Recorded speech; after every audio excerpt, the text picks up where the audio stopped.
सबसे ज्यादा बधाई देता हूँ जो यहाँ के किसान नेता एक बार खड़े होंगे अपने स्थान पर, इंजीनियर देवाशीष होता।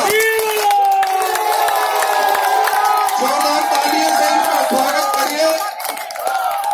अगर उड़ीसा में गांव के किसानों के लिए कोई लड़ाई लड़ रहा है, उड़ीसा में आपके इस कामाख्या नगर और ढेंकानाल जिला में किसानों की कोई लड़ाई लड़ रहा है तो वो इंजीनियर देवाशीष होता है, जो इंजीनियरिंग की नौकरी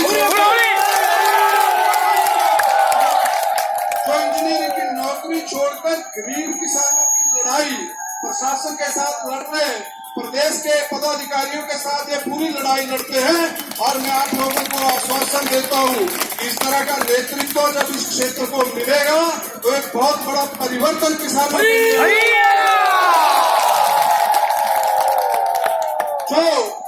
जो अपना पूरा समय गरीब किसानों के लिए, मजदूरों के लिए, गांव के लोगों के लिए, महिलाओं के लिए और पिछड़े समाज के लोगों की लड़ाई लड़ने के लिए जो समय दे रहे हैं, ऐसे में देवाशीष होता को बहुत बहुत बधाई देता हूँ।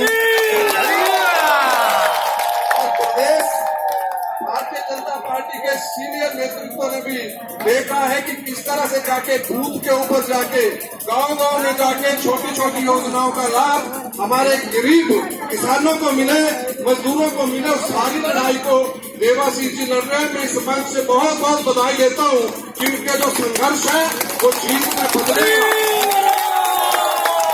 जो इनका संघर्ष है वो जीत में बदलेगा। और उड़ीसा के अंदर भी अब 20 सालों बाद जैसे त्रिपुरा में सरकार बदल गई, जैसे असम में सरकार बदल गई, मणिपुर में सरकार बदल गई, ऐसे उड़ीसा में भी सत्ता बदलने वाली है। और जो मैंने कहा कि कल भुवनेश्वर की सड़कों में बता दिया कि अब उड़ीसा में भी भारतीय जनता पार्टी की सरकार बनेगी। और ये जो 20 साल से जो ये निकम्मी सरकार है, नवीन पटनायक की जो भ्रष्टाचार से लिप्त सरकार है, इसमें सबसे ज्यादा घोटाले कृषि को लेकर हुए और हमारे किसानों के आंदोलन के आगे उनको अपना कृषि मंत्री बदलना पड़ा। आज उड़ीसा